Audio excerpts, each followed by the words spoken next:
Shalom saudara-saudara yang dikasihi Tuhan Yesus Kristus.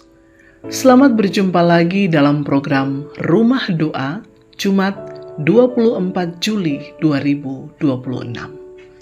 Hari ini kita akan membaca firman Tuhan dari Yesaya 58 ayat 6 dan 7. Tapi sebelumnya, mari kita berdoa. Terpujilah Engkau ya Tuhan. Saat ini kami akan membaca dan merenungkan firman-Mu. Tuntunlah kami dengan Roh Kudus, agar kami memahami kehendak Bapa di sorga. Amin.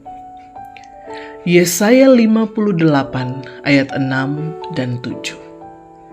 Bukan, berpuasa yang ku kehendaki, ialah supaya engkau membuka belenggu-belenggu kelaliman dan melepaskan tali-tali kuk, supaya engkau memerdekakan orang yang teraniaya dan mematahkan setiap kuk, supaya engkau memecah-mecah rotimu bagi orang yang lapar dan membawa ke rumahmu orang miskin yang tak punya rumah.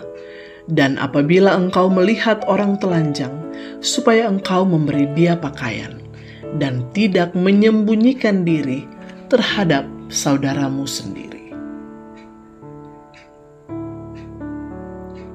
Sahabat rumah doa yang dikasihi Tuhan, di tengah kehidupan saat ini, kita masih menjumpai banyak orang yang hidup berkekurangan. Ada keluarga yang kesulitan memenuhi kebutuhan sehari-hari, anak-anak yang pergi ke sekolah tanpa sarapan, hingga mereka yang harus berjuang keras hanya untuk mendapatkan makanan. Di sisi lain, tidak sedikit orang yang hidup berkecukupan, tetapi kurang peka terhadap penderitaan sesama. Melalui Yesaya 58 ayat 6-7, Tuhan mengingatkan bahwa ibadah yang berkenan kepadanya tidak berhenti pada doa, pujian, atau ritual keagamaan, tetapi diwujudkan melalui kasih yang nyata. Tuhan menghendaki umatnya membuka tangan bagi orang yang lapar, memberi tumpangan kepada yang terlantar, dan memperhatikan mereka yang hidup dalam kemiskinan.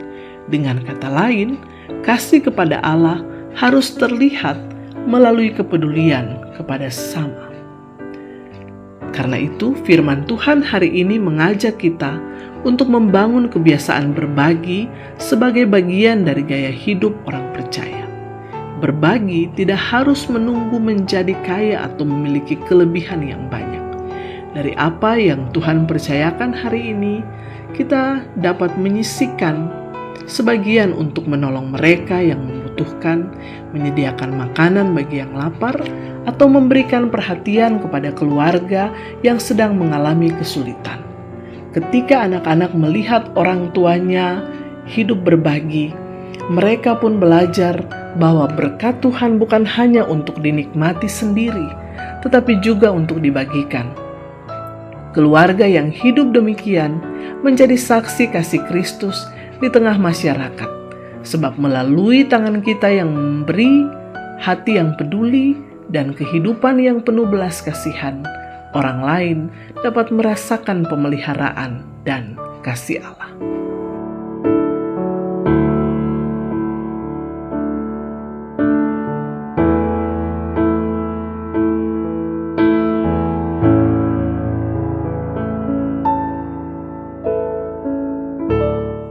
Mari kita berdoa.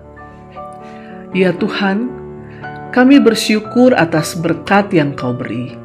Ajarlah keluarga kami untuk memiliki hati yang penuh belas kasih dan rela berbagi dengan mereka yang lapar, miskin, dan berkekurangan. Mampukan kami untuk menggunakan setiap berkat yang Kau percayakan dengan bijaksana, agar dapat menjadi saluran kasih dan pertolongan bagi sesama. Di dalam nama Tuhan Yesus Kristus, kami berdoa. Amin.